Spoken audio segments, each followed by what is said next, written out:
Today, we're diving deep into one of history's most persistent and, frankly, most controversial names, Baal. Our journey is going to take us from an ancient god, born out of pure fear, all the way to a modern mystery that, well, still seems to whisper in the halls of power. It all kicks off with a question that honestly sounds like something straight out of a thriller movie. What on earth would drive the global elite, we're talking presidents, bankers, media moguls, to meet in total secret, out in the middle of nowhere, engaging in these bizarre ceremonies that feel like they're from another time? To even begin to find the answer, we have to go back, way back. All right, so here's our game plan. We're going to start with how a god was literally created from human fear. Then, brace yourself, we'll look at the darkest rituals performed in his name. After that, we'll see a legendary showdown on a mountaintop, track his transformation from an idol into a demon, and finally, we'll go looking for his echoes in the shadows of our own world. To really get to the bottom of this, we have to go back to the very beginning. See, this isn't just about some statue.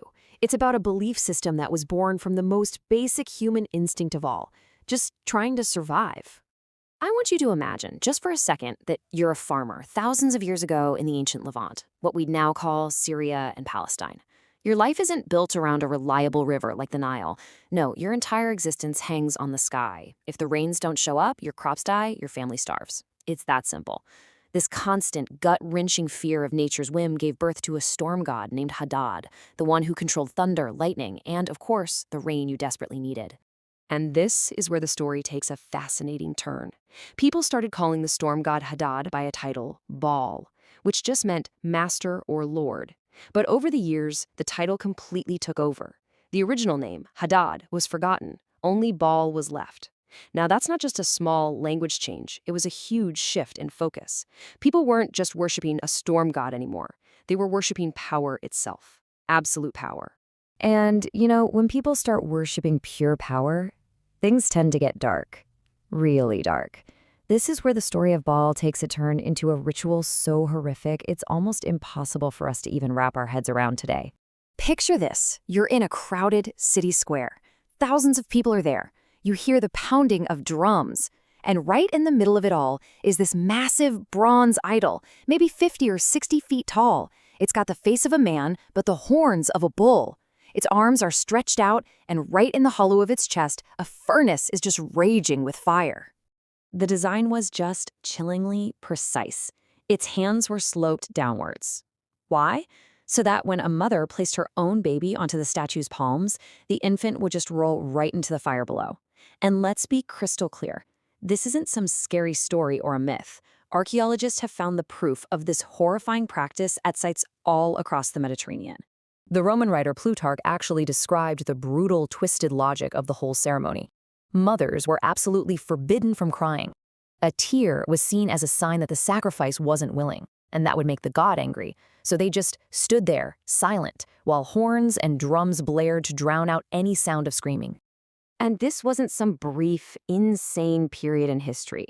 At just one site in what's now Tunisia, archaeologists found evidence that these sacrifices went on completely uninterrupted for an estimated 800 years. That's generations upon generations, all repeating the same horrible ritual in the name of Baal. But this system of power and terror couldn't go on forever without a challenge. And the story now leads us to this incredibly dramatic confrontation, a true test of faith on a desolate mountain that would absolutely change the course of history. So the land of Israel is suffering through a terrible 3-year drought. The Prophet Elijah, who's basically a lone voice standing up to the powerful Queen Jezebel, she's the one who brought Baal worship into the kingdom, he throws down this incredible challenge. He and all 450 priests of Baal would each prepare a sacrifice. The god who answered by sending fire from the sky to light it, well, that would be the one true God. And the difference between the two sides couldn't have been more dramatic. For hours, the priests of Baal were shouting, they were dancing, they were even cutting themselves, just desperately trying to get their god's attention. Nothing. Complete silence. Then Elijah steps forward, and he offers one single, quiet prayer. And then it happened. Suddenly, fire comes crashing down from heaven, and it doesn't just burn the sacrifice. It consumes the wood, the stones, the very dust of the altar. In that one stunning moment, the power of Baal was shattered, and the rains finally came back to the land. But here's the thing about old gods. They don't just vanish. They transform. Baal's defeat on that mountain wasn't the end of his story at all. In a way, it was the beginning of his journey into the shadows, from a fallen idol into one of history's most famous demons, and a symbol of hidden secret knowledge. As Baal's cult slowly faded away, his name got corrupted. Baal-Zebul, which meant exalted lord, was twisted into Beelzebub, a name that would become known as a high-ranking prince of hell. The defeated god was basically rebranded as an active, powerful force for evil. And you can kind of trace this thread of hidden occult knowledge through history. When the Israelites were exiled to Babylon, they were suddenly in the world's capital of magic and astrology. Some researchers believe this exposure to occult practices might have influenced mystical traditions like the Kabbalah. Then, centuries later, you get secret societies like the Freemasons popping up, building their myths around ancient places like the Temple of Solomon, which, by the way, was built with help from craftsmen right from the heart of Baal's territory. It's like a secret history hiding in plain sight. So, all of this brings us right back to our original question. We've seen where Baal came from, the horrific things done in his name and how he transformed, but did he ever really truly go away? Or does he still have a following among the powerful today? This is where the echoes get really loud. Critics and researchers, they point to these patterns, the secrecy, the exclusivity, the rituals that seem to connect those ancient power cults to modern secret societies. For instance, a central figure in Masonic legend, Hiram Abiff, was a craftsman from Tyre, the absolute heartland of Baal worship. But the most famous modern example happens every single summer in a forest in California. Every July, some of the most influential men on the planet gather at a private camp called Bohemian Grove. The centerpiece of their get-together is a ceremony called the Cremation of Care. Now, members will tell you it's all symbolic, a bit of theater, where they burn a dummy to represent casting off their worldly worries. But for anyone on the outside, seeing powerful men in robes burning a figure in front of a 40-foot-tall stone owl, well, it looks like something else entirely. And the guest list? It is a staggering concentration of power. We're talking multiple U.S. presidents, secretaries of state, heads of the Federal Reserve.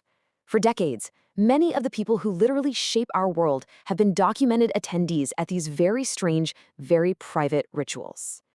And look, don't just take my word for it. This is a direct quote from President Richard Nixon, and attendee himself, caught on tape describing the event. Even for a man at the absolute pinnacle of global power, what he saw in that forest was deeply strange. So we have to ask ourselves, from a bronze idol demanding the ultimate sacrifice in the ancient world, to an owl statue watching a mock sacrifice in a modern forest, have the rituals of power really changed that much? Or have the names, the faces, and the excuses just been updated for a new era? That, right there, is the echo of Baal.